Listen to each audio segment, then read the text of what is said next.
Assalamualaikum warahmatullahi wabarakatuh. Selamat pagi, selamat siang, dan selamat sore teman-teman semua. Perkenalkan, kami dari kelompok 4 akan mempresentasikan mata kuliah Bahasa Indonesia mengenai ragam, laras, dan variasi bahasa. Tahukah kalian apa itu ragam, laras, dan variasi bahasa itu? Yuk, mari kita simak presentasinya. Ragam dan laras bahasa. Ragam bahasa adalah variasi bahasa yang terbentuk karena pemakaian bahasa. Pemakaian bahasa itu dibedakan berdasarkan media yang digunakan, topik pembicaraan, dan sikap pembicaranya. Jenis ragam bahasa dibedakan menjadi 4. Pertama, berdasarkan cara media penyampaiannya. 1. Ragam bahasa lisan. Bahasa ini adalah bahasa yang dikeluarkan secara lisan atau dengan media lisan. Dalam ragam bahasa ini sering memakai bahasa yang baku. Cara menyampaikan pembicaraan secara lisan dapat berbeda sesuai dengan lingkungannya, seperti pembicara yang dilakukan dalam keadaan formal jelas berbeda dengan pembicaraan yang dilakukan dalam keadaan santai atau tidak formal. Ragam bahasa lisan yang dituangkan ke dalam bentuk tulisan tidak dapat disebut ragam bahasa tulis, tetapi tetap sebagai ragam bahasa lisan yang dituangkan ke dalam bentuk tulisan. 2. Ragam bahasa secara tulis. Ragam bahasa tulis menggunakan media huruf untuk mengutarakannya atau mengungkapkannya. Ragam bahasa ini menggunakan ejaan untuk menata kosakata dan bahasanya. Contoh ragam bahasa tulis yakni koran atau surat kabar, laporan pekerjaan, karya ilmiah, dan masih banyak lagi yang lainnya. Kedua, berdasarkan situasi pemakaiannya. 1. Ragam bahasa formal digunakan dalam situasi resmi. Ragam formal atau ragam baku yaitu ragam yang mengikuti kaidah atau aturan kebahasaan. Bahasa baku tidak dapat digunakan untuk segala keperluan, tetapi hanya untuk komunikasi resmi, wacana teknis, pembicaraan di depan halayak ramai, pembicaraan dengan orang yang dihormati. 2.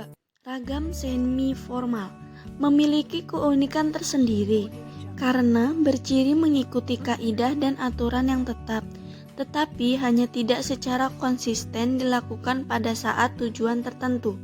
Dalam hal ini sebagai contoh yaitu bahasa jurnalistik, di mana bahasanya pembaca berita membacakan beritanya tidak selalu dengan kata-kata yang baku, melainkan kadang di tengah-tengah kata-kata baku yang mereka ucapkan terselip kata-kata yang biasa kita gunakan untuk berbicara kepada seseorang. Dalam hal ini, berbicara santai kepada lawan bicara kita dalam membahas topik yang tidak resmi. Ragam non-formal tidak mutlak untuk menggunakan pemakaian kata baku atau dalam hal ini, ragam non-formal berciri tidak sesuai kaidah atau aturan yang tetap. Contohnya, seperti pada saat kita mengobrol santai dengan teman. Ketiga, berdasarkan isinya. 1. Ragam bahasa ilmiah.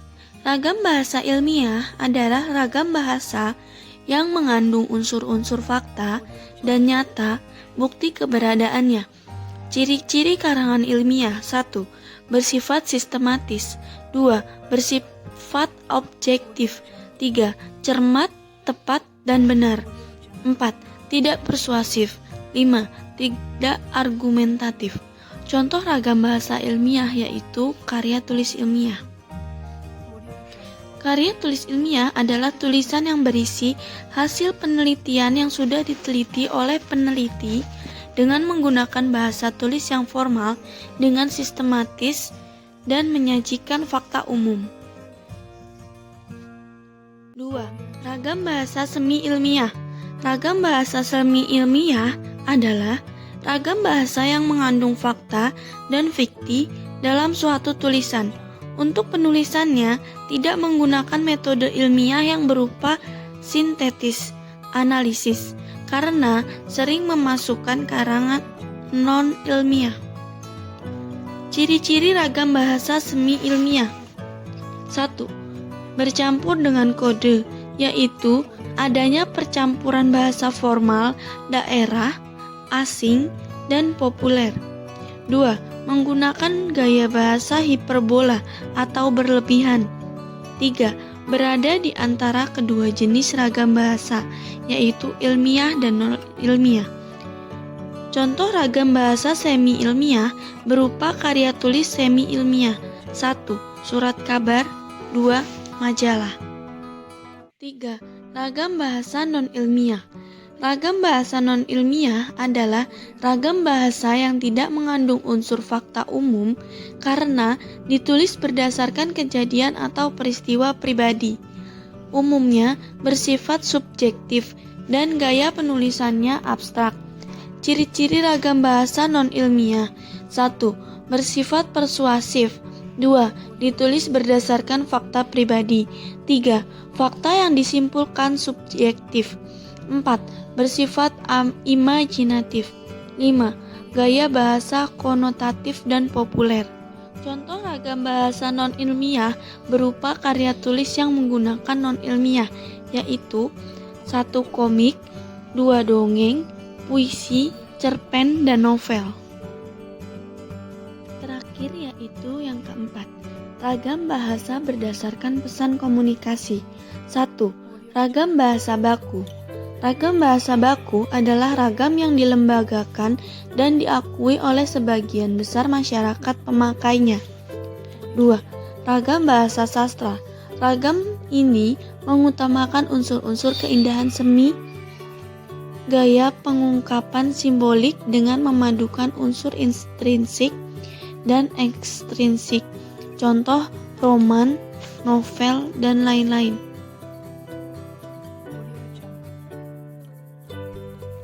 2. Laras bahasa. Laras bahasa adalah kesesuaian antara bahasa dan fungsi pemakaiannya. Laras bahasa juga dikenal dengan gaya atau style. Pemakaian bahasa kalangan kedokteran tentu berbeda dengan pemakaian bahasa teknisi bangunan. Bahasa yang digunakan orang-orang muda berbeda dengan bahasa kalangan lanjut usia.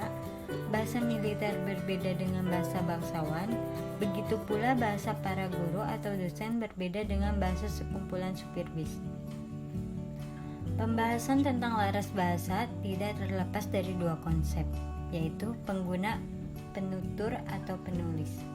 Pengguna adalah orang yang menggunakan bahasa yang menyebabkan timbulnya dialek. Misalnya, bahasa Melayu dialek Jambi, bahasa Melayu dialek Padang, bahasa Jawa dialek Banyumas, bahasa Jawa dialek Surabaya, dan lain-lain. Penggunaan adalah bagaimana sesuatu bahasa yang digunakan secara berbeda-beda dalam berbagai situasi. Penggunaan bahasa yang berbeda-beda ini melahirkan laras, yaitu perbedaan berdasarkan situasi dan faktor lain yang melahirkan kata-kata yang berbeda mengikuti keadaan. Berdasarkan fungsi penggunaannya, laras bahasa dapat dipilah menjadi laras biasa atau laras umum, laras akademik atau laras ilmiah, laras perniagaan, laras perundang-undangan, laras sastra, laras iklan, dan sebagainya. Hal ini karena terdapat hubungan yang erat antara susunan bahasa dengan situasi-situasi yang menyebabkan terjadinya laras. Jenis-jenis laras. 1. Laras biasa atau laras umum. Laras umum adalah laras bahasa yang dipergunakan dalam situasi keseharian atau situasi umum. Kosakata, istilah, dan bentuk-bentuk gramatika yang digunakan tidaklah bersifat khusus dan mereferensi bidang-bidang ilmu tertentu. Ciri-cirinya adalah bebas dan mudah dipahami, dan aspek tata bahasanya kurang terjaga kebakuannya. Istilah yang digunakan mencerminkan keakraban, Misalnya, menggunakan kata ganti orang, aku, kamu, dia. Kalimat yang digunakan pendek dan ringkas. 2. Laras perniagaan. Laras jenis ini digunakan dalam bidang perniagaan. Gaya bahasa yang digunakan biasanya bersifat membujuk dan mempromosikan barang yang dijual. Istilah-istilah yang digunakan juga khas istilah perniagaan. Kata-kata seperti laba, untung, komoditas, jual beli, pelanggan, dan sebagainya menjadi kosakata umum pada laras ini. Kalimat yang digunakan umumnya pendek-pendek dan mencerminkan slogan dunia perniagaan, yaitu efisien dan efektif. 3. Laras akademik. Laras akademik dipilah dalam beberapa jenis berdasarkan bidang ilmu yang melatar belakanginya. Jenis laras akademik misalnya laras bahasa sains, laras ekonomi, laras sastra, laras pendidikan, laras hukum, laras pertanian, laras kedokteran, dan sebagainya. Laras-laras tersebut terbagi lagi ke dalam beberapa subbidang.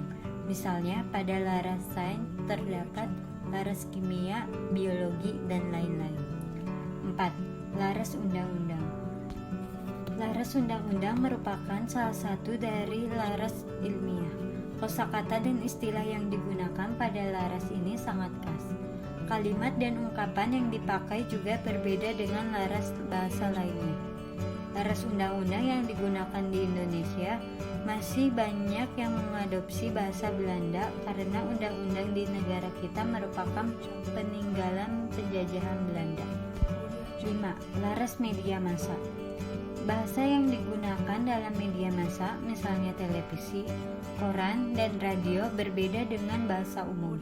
Meskipun kosakatanya banyak bersifat ilmiah, namun berita di media massa tidak dikatakan sebagai tulisan ilmiah karena pada umumnya tidak ditulis berdasarkan langkah-langkah ilmiah. 6. Laras sastra. Seperti laras bahasa yang lain, laras bahasa sastra juga mementingkan istilah-istilah khusus dan teknis. Bedanya, bidang yang disampaikan ialah tentang bahasa dan kesastraan. Bahasa sastra berbeda dengan bahasa umum. Banyak kosakata atau istilah khusus yang hanya ada dalam dunia sastra dan seni.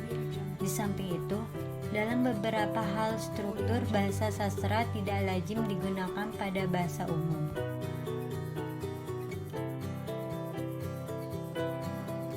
3. Variasi bahasa. Variasi bahasa terjadi karena adanya interaksi sosial yang dilakukan oleh masyarakat atau kelompok yang sangat beragam. Variasi bahasa juga disebabkan penuturnya yang tidak homogen. Variasi bahasa dapat dibedakan menjadi 3. 1. Variasi bahasa dari segi penutur, yaitu variasi bahasa yang disebabkan oleh perbedaan penuturnya. Biasanya variasi bahasa ini muncul karena perbedaan asal-usul, status sosial, kelompok masyarakat, pekerjaan, dan sebagainya.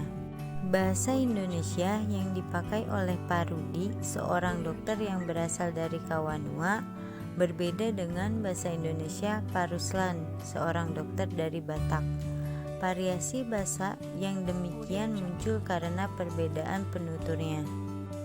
2. Variasi bahasa dari segi pemakaian berkenaan dengan pemakaian atau fungsinya.